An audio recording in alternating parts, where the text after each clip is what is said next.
र आज म तपाईहरुलाई फन्डामेन्टल एनालाइसिस कसरी गर्ने भनेर सिकाउँछु।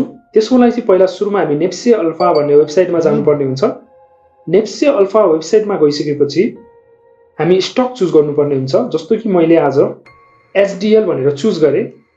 एसडीएल चाहिँ म्यानुफ्याक्चरिङ एन्ड प्रोसेसिङ क्याटेगोरीमा पर्छ र यो डेट चाहिँ आज डिसेम्बर 18 2023 को हो। र यो जुन हामी यहाँ 1717 देख्दै छौं यो चाहिँ हाम्रो प्राइस हो जुन चाहिँ 1717 रहेको छ। त्यसपछि हामी हेर्न सक्छौं 0.99 यो भन्नाले आज कति गुणाले बढेको छ। त्यसपछि हामी हेर्न सक्छौं भोल्युम, यो भोल्युम भन्नाले आज कति किताब बिकेको छ। जस्तो कि आजको डेटमा हामी हेर्ने हो भने 28709 बिकेको छ।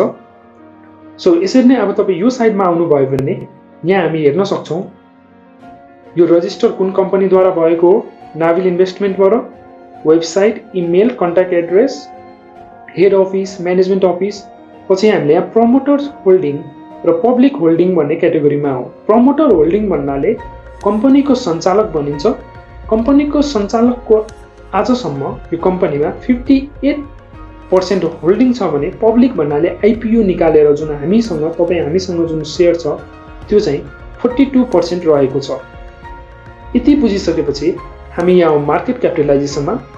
मार्केट क्यापिटलाइजेसन भन्नाले आजको दिनमा यो कम्पनीको valuation, total number of share कति हुन्छ भनेर हामीले बुझ्छौं। जस्तो कि पेड अप क्यापिटल, यो पेड अप क्यापिटल भन्नाले कम्पनीको पुँजी। कम्पनीको पुँजीलाई हामीले नम्बर अफ शेयरमा कन्भर्ट गर्नुपर्छ। फर एक्जाम्पल यहाँनिर भएको पुँजीलाई हामीले डिभाइड बाइ 100 गर्यौं भने हामीले नम्बर अफ शेयर पाउन सक्छौं। एक किताको भ्यालु चाहिँ जहिले पनि 100 हुनुपर्छ। सो 100 हुनको लागि चाहिँ हामीले नम्बर अफ शेयर निकाल्नको लागि चाहिँ हामीले के गर्नुपर्छ भन्दाखेरि हामीले पेड अप क्यापिटल भन्नाले लगानीलाई डिभाइड बाइ 100 गर्यौं भने हाम्रो नम्बर अफ शेयर आउँछ। जब नम्बर अफ शेयर आउँछ, नम्बर अफ शेयरलाई हामीले आजको दिन प्राइसले इन्टु गर्यौं भने हाम्रो मार्केट क्यापिटलाइजेसन आउँछ। यो भन्नाले आजको दिनमा यो कम्पनीको भ्यालुएसन कति हो भनेर थाहा पाउनको लागि हामीले मार्केट क्यापिटलाइजेसन निकाल्नु पर्ने हुन्छ। र मार्केट क्यापिटलाइजेसनले आजको दिनमा टोटल नम्बर अफ शेयरलाई आजको दिनमा चलिरहेको प्राइसमा बेच्यो भने त्यो कम्पनीमा हामीले कतिमा खरिद गर्न सक्छौं भनेर हामीले बुझ्न सक्छौं। त्यसपछि आउनुहोस् 52 वीक हाई र लो। 52 वीक भन्नाले 1 वर्ष भनेर बुझिन्छ। जस्तो कि हामी यो शेयरमा हेर्न सक्छौं 4075 भनेको सबैभन्दा हाई रहेछ र 1577 सबैभन्दा लो रहेछ भनेर बुझ्न सक्छौं। त्यसपछि आउँ हामी ईपीएस मा। ईपीएस भन्नाले कुनै पनि कम्पनीले प्रति किता दिइने डिभिडेन्ड र प्रति किता दिने प्रतिफल भनेर बुझ्न सक्छौं। जस्तो कि एसडीएल को हिसाबमा हेर्ने हो भने हामीलाई एसडीएल ले ईपीएस प्रति वर्ष 22 रुपैयाँ 62 पैसा दिने गरेको छ। सो ईपीएस रिपोर्टेड भनेको यो फर्स्ट क्वार्टरमा 2080-81 फर्स्ट क्वार्टर अर्थात 2080 श्रावण भदौ असोजमा हाम्रो ईपीएस कति रेकर्डेड भएको छ भन्ने 17.32 रुपैयाँले ईपीएस रेकर्ड भएको छ। P ratio.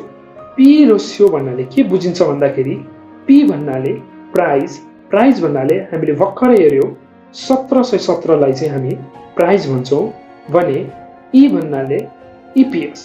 ईपीएस हामीले भर्खरै हेर्यौं 22 रुपैयाँ 62 पैसा।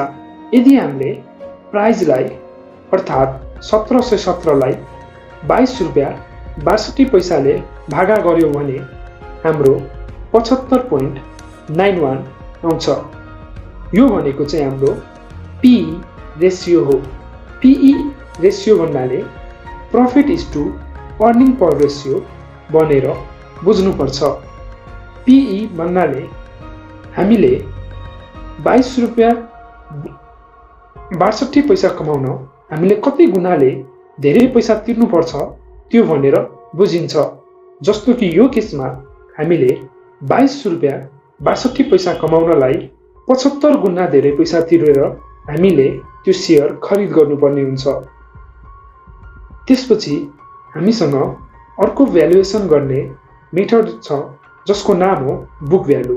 बुक भ्यालु भन्नाले कुनै पनि कम्पनीको टोटल सम्पत्ति, टोटल एसेट आजको दिनमा कति रहेको छ त्यो भनेर हामी बुझ्न सक्छौँ।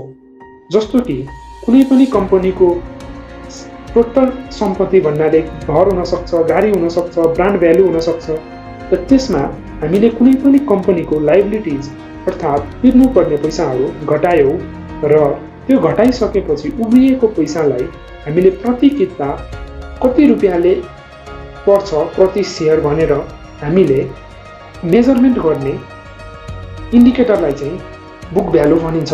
जस्तो कि एसडिएल को केसमा हामी 142.41 रुपियाँ हेर्न सक्छौँ। सो यसबाटै हामीले पीवी रेसियो पत्ता लगाउन सक्छौँ। पीवी रेसियो भनेको price to book value ratio हो।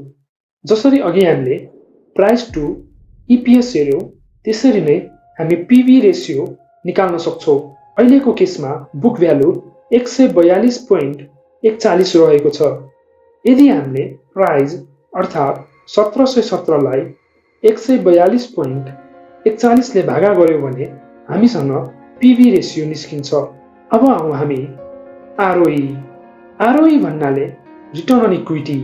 रिटर्न अन इक्विटी भनेर के बुझिन्छ भन्दा एक वर्षमा हामीलाई अर्थात् शेयर होल्डरलाई कति रुपियाँले प्रफिट बनाउन सकिन्छ त्यो बुझ्नको लागि चाहिँ हामीले रिटर्न अन इक्विटी निकाल्छौं भने यदि हामी यो कम्पनीको शेयर किन्छौं भने वार्षिक 17.03 रुपैयाँले हामी प्रफिट अर्न गर्न सक्छौं भनेर बुझिन्छ।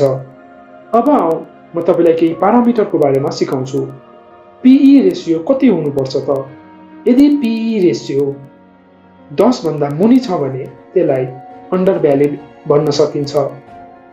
यदि पीई रेशियो 10 देखि 25 को बीचमा छ भने करेक्टली भ्यालिड भन्न सकिन्छ। यदि पीई रेशियो 25 भन्दा माथि छ भने त्यसलाई ओभर भ्यालिड भन्नुपर्छ। सो अहिलेको केसमा हामी हेर्न सक्छौं पीई रेशियो ओभर भ्यालिड क्याटेगोरीमा परेको छ। अर्को आउँछ पीवी रेशियो। पीवी रेशियो भन्नाले price to book value ratio. Price to book value ratio normally हामी अन्डर 3 और अन्डर 5 लाई एक्सेप्टेबल भन्छौं। तर अहिलेको केसमा हामी हेर्न सक्छौं शेयरको भ्यालु 12 गुणाले बुक भ्यालुको धेरै रहेको छ। सो यो केसमा हामी भन्न सक्छौं स्लाइटली पीवी रेशियो पनि हाई रहेको छ। आजको लागि यो भिडियो यही अन्त गर्दछु। फेरि अर्को एपिसोडमा हामी टेक्निकल र फन्डामेन्टललाई लिएर अर्को नयाँ भिडियो आउनेछु। अवश्य लाइक र कमेन्ट गर्नुहोला। धन्यवाद।